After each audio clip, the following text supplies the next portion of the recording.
Would you like to get to our next caller? Let's. Sweet.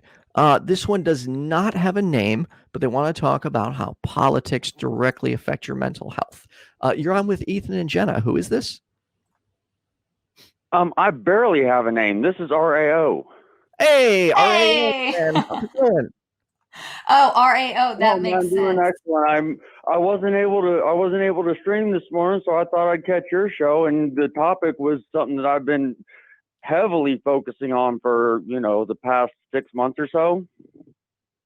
Yeah. Politics or mental health? Basically how the two relate directly, because like when you first start getting invested in politics, instead of just being a one topic voter, because I've noticed that a lot with one topic voters. They'll have one thing that they focus on, and that will determine whether they're Democrat or Republican. Right. So once you expand from that, you actually get to start finding out who you are on that spectrum, and it really starts to broaden your mind about what you feel and believe when you're paying attention to current events, to different topics, and where everybody sits on those topics. So just getting out of that two-party mentality does a whole lot to broaden your spectrum of what you think about the country you live in. What would you say that you are? How would you identify?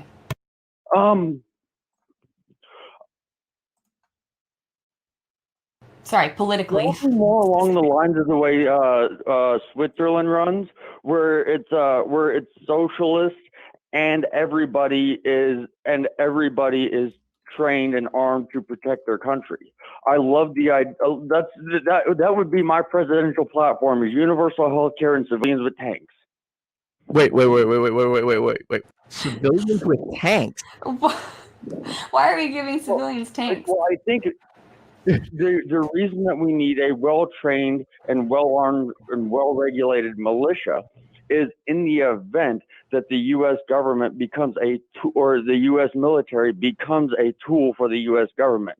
That's exactly what they saw in England, and that's why the forefathers wanted our people to defend ourselves from our country in the event that we had to. See, and that I understand that, but I think that was during a different time. We have come a long way as a society since then. And one of the things I think people forget to factor in when concerned about the military or police taking over is that the military and police are our brothers, our sisters, our mothers. So you're going to have to convince us, to turn on each other. I'm not saying it's not possible. I'm just saying it's highly unlikely. And it scares me that we have a gun problem in this country and we would want to move that to tanks.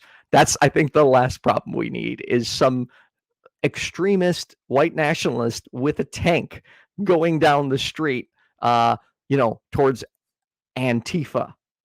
Right, you think about when people were, I mean, granted, I don't have all of the information, but when they were protesting and that guy got the assault rifle and started shooting out of the crowd, if he, for example, Ethan says, if he had a tank.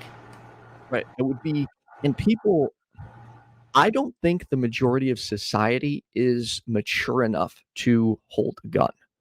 I'm speaking to emotional maturity, because think about how many times you see someone say, well, if you do this, I'm going to shoot you. If you step on my property, I'm going to shoot you. Like, okay, so someone just stepping on your property is worthy of being shot. I question these people. And I find that unless you are mentally developed, unless you've had self-defense training, unless you've spent time learning how to de-escalate situations, you shouldn't have a gun. Because I can tell you, that's why I was saying it should be more like Switzerland in the sense that military service is mandatory, and you are trained in those situations before you were given those rights. You get the training, and then you get the rights. And if we have everybody going through some sort of military training, we can identify right then and there if the person is psychologically fit to own a firearm. But how are we? Okay, would you agree or disagree that there are plenty of people in both military and police who are not psychologically fit to hold a gun? Police, yes. Military, I trust them while they're enlisted, but what the military does to people is absolutely gruesome. And there are some people who never come back from it. And so I wouldn't trust them with a gun in a civilian sense, but I would trust them in the line of duty. I don't think soldiers should automatically be given trust. That shouldn't be the default position. That should be earned. And I don't see how being in the military versus going into a civilian situation makes one more trustworthy than the other. My brother, when he was in Afghanistan, he told me horror stories of how some of these other military people acted and what they would do. Example, there was a child. He found out a child drowned, like right outside of his facility, and it turns out the group of soldiers were by the kid, laughing and taking bets on how long he would last, a child. Now, do those people honestly sound fit to have a gun? You're putting it in a. This is a very interesting conversation because that is a very small snippet. Who I granted that does say a lot about their character, but what we don't know is a lot of things. We don't. I mean, we don't know what it's like to be in that kind of an environment for however amount of time that they've been there, and whatever cultures they've been exposed to, in what ways they've been exposed to them, in what ways these guys are coping just to survive. When you think about people who laugh at funerals, does that mean that that's a bad person, or is it a coping thing? I'm just saying that there's a lot that we don't know. And so when you look at that and say, is that person qualified to own or operate a gun? Those are different questions. If we're giving a person a gun to operate it in a war zone, well, then I think almost anybody should be qualified. But if this is a different situation to where this is a person who is now at home on the ranch and they're teaching their kids, how to farm, do they need a gun? There's just so many nuances here. If you're on a farm, you definitely need a gun for wolves and predators that will come and get your livestock. Or to put something down, right.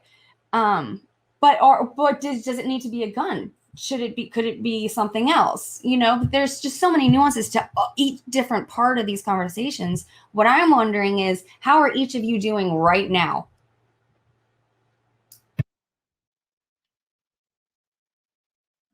Sorry, Ethan and Ario, how are each of you doing having this conversation? This is a tough, nuanced conversation. I'm curious how y'all are doing. I'm fine. I'm cool. I'm having a conversation with a friend about something that we disagree about. So right. I mean, this is par for the course for me. Cool. Ethan. But yeah, what well, the reason I'm asking is because this is a typical thing that I don't think many people are exposed to, is being able to hear two people on the same side who are disagreeing. And so since this is about, politics and our mental health, rather than really get into the politics of gun laws and all that, I kind of want to expose how we're each handling this conversation. It can be difficult. And for example, I'll get I've noticed I get more short with my family. And I think that's because when they talk, I just hear the same rhetoric I used to use. For example, I recently found out that a family member believes QAnon is legit, and that the media is shutting down free speech, and that QAnon is entirely justified because they're trying to take down these evil Satanist pedophile rings. And when I started to ask questions, the immediate response was, "Oh, you just have a rebuttal for everything." And I'm like, I'm actually just asking questions, and I'm trying to clarify the definition of what Satanism actually is, because Satanists are not bad people. But when I hear them talk, Satanism is just atheism with extra steps. right? Yeah, that's a good way to look at it. When I hear my family say, "Make America great again," or recently they had said to me that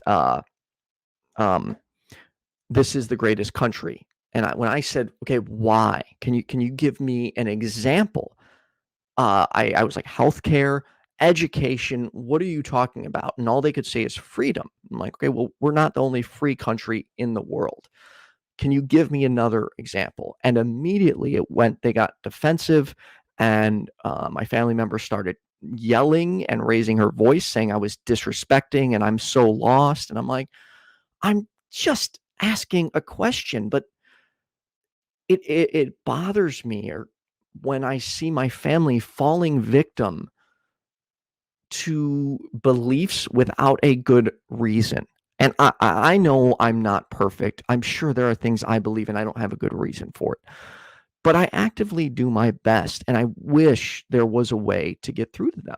And, some of them, they immediately result to insults. For example, one of them was like, well, referring to when I was depressed and had seizures, they said, well, you were out of your mind for several years, so you shouldn't even have an opinion on this. Like, you know what's going on in the world.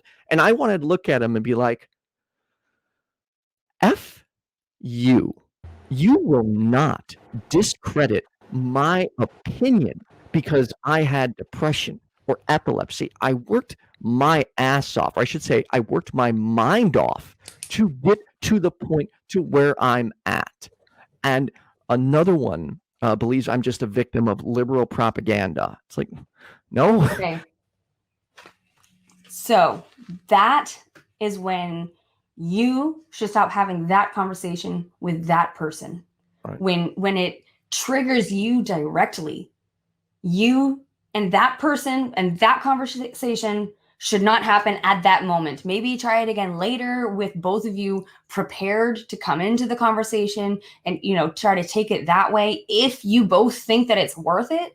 But in that case, if you can't get around that emotional response, which is understandable, at least from your side, if not from the other person's side, because we don't know the other person, they might have some emotionally triggered responses as well. Just the fact that you disagree with them might be something that they're unfamiliar with and don't know how to respond to, and might make them afraid. So just the fact that it seems like maybe you both have this emotional response, might I make a suggestion that I've already made, which is don't have that conversation with that person at that moment. Do you agree? I agree. At that time, it would have been best for me to unplug. Unfortunately, like, there was only one person in my family that was on it's a little cousin, and she's pretty liberal. But she actually got really upset and kind of cried and walked away. And so the conversation just went to shit.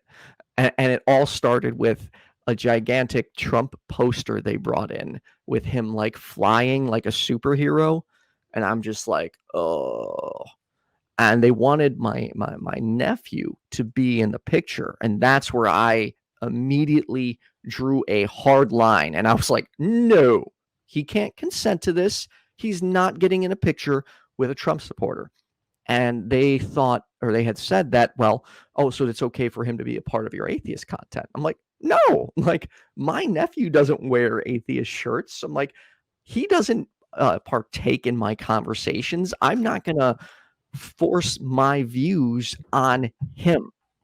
And that's, I get annoyed when people put their children with statements or political or religious positions. Like, this child doesn't understand this. You have no right to force this on them.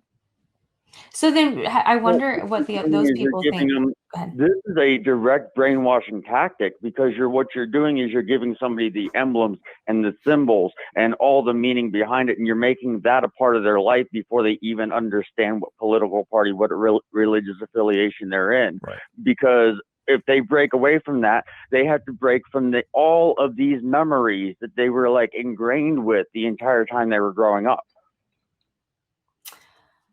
This is interesting because I'm thinking the devil's advocate.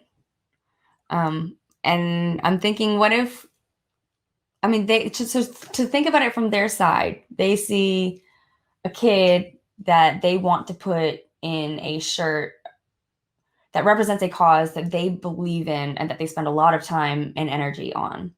Right. Like your atheism, right? How much time and energy did the kid put into that? Well, they are now using their child as a poster board for their views. My point, though, is I wonder if it even matters if you would put him on your shows.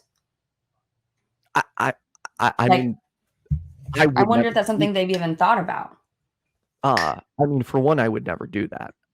Well, but to play the devil's advocate in the sense, and for the reason of, I am so sorry, I'm losing my train of thought, but I know I have a point here that is good.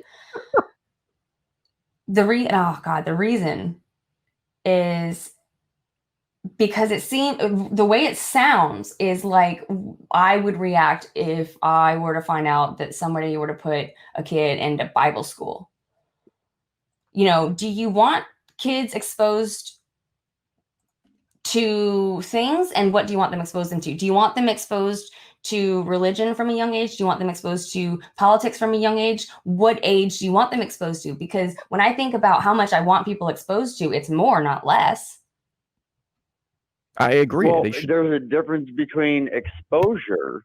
Exposure is just letting people know that they're making them aware of it. But when you're putting your children in political and religious garb, you're giving them crosses, you're raising them conservative, you're raising them Democrat, if your political and religious views are a heavy factor in your child's life, then your child is going to either have those views or completely break away from you, depending on the relationship that they have with you. So there's a difference between exposing somebody and ingraining them. Yeah. It's true. And that's a good point to make then. Sorry if I completely derailed it. I just felt like it sounded like the opposite of the goals that I felt we represent. Does that make sense? When it comes to exposure, I think that they should be exposed to politics from a young age. I agree. Exposed neutrally. Well, but is there neutral? Exposed without bias. Is that even a thing? The best way I found to get neutrality is to look at what's the same from both sides. Listen to what's the same from both sides, and that's where you're going to find the true part, and then expand from there. Which sides? Well, watch CNN, watch Fox News. The thing that they both say is most likely true, and then the other 12 minutes of the 15-minute show is their opinion on the 3 minutes of what's actually happened. I disagree. I think. Go ahead. No, sorry. Go ahead, please. I just think that when you say both, that I don't think there are two sides. I don't think that there is just CNN and Fox News. I think if anything, disregard CNN and Fox News and listen to everything else. When you see a kid being pushed into information from independent sources as well. Well, but I'm saying when you see a kid being pushed into Bible school, okay, give them every other source of, mythological, woo you can find, whether it's rock energy, whether it's a Star of David, whether it's, a Quran, whether it's I mean, anything, dream catcher, I mean, anything that you can think of that might expose the woo of it. Do you see what I'm saying about the more exposure, or am I alone here? No, I see completely what you're saying, and I was just using. I was overgeneralizing with CNN and Fox News, but yes, the more sources that you get from, the more accurately you can paint the picture. Yeah, I agree. And so, and that's what I'm saying is not one or the other, but as many as possible. And I used both incorrectly, and thank you for correcting me on that. But yeah, sorry. Basically what I'm saying is multiple sources instead of leading somebody down one path and telling them this is the only way.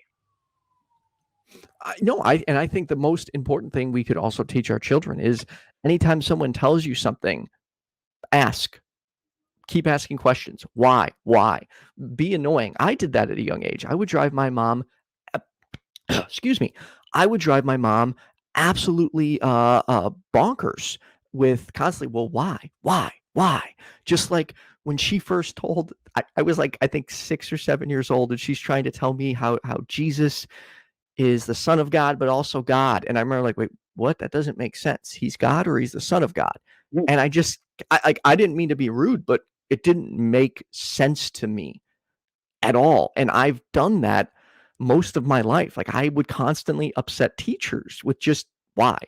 And it's exciting to see that my nephew is doing the same thing. That's just but why? I'm like, dude, he is going to be a skeptic because he wants to know why. How would you feel if he wants to know why still 10 years from now, but then he went into like a program to become a minister? How would you feel? And what would you do? I mean, I would be, of course, supportive of his, decisions. I don't want him to just follow me or my brother, but I would continue to implore him to ask and keep asking more questions.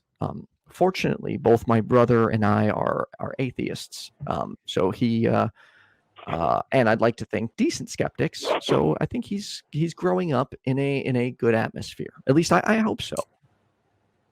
Cool. Thanks. And I wanted people to hear what you would do. Oh, I was going to touch on something.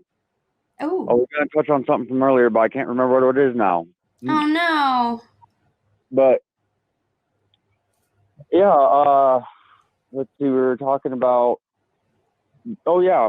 Do you remember that episode of Star Trek Next Generation when Crusher was in the academy and he about picked a fight with that dude that was 3 times the size? Do either of y'all remember that episode? I've never really seen. Okay. Well, in this, what he did was he confronted him and he acted with aggression and made a friend out of the guy because he knew the species and the culture of the species. And when I have found that a lot of conservatives that I talk to look at the left as soft. And so when you give them a little bit of confrontation, not hate, but just don't back down and give them proper confrontation, at that point, they can kind of talk to you because it feels like you're speaking their language. And I've actually started actual conversations by just saying, yes, you have a right to say whatever you want to say. I also have a right to what I have to say, and you do not have a right to shut down what I am going to say. I'm sure that's appropriate. See, that's the thing is there's a certain time when anything can be appropriate. It's just determining what it is, and sounds like that has worked for you sometimes, right? All right, RAO, we have to move on to our next caller. All right. Well, it was great to talk to you all finally. You too. And I'm looking forward to tuning in again. Awesome. Thank you so much for calling in. Thank you. You all have a great day. You too. You too.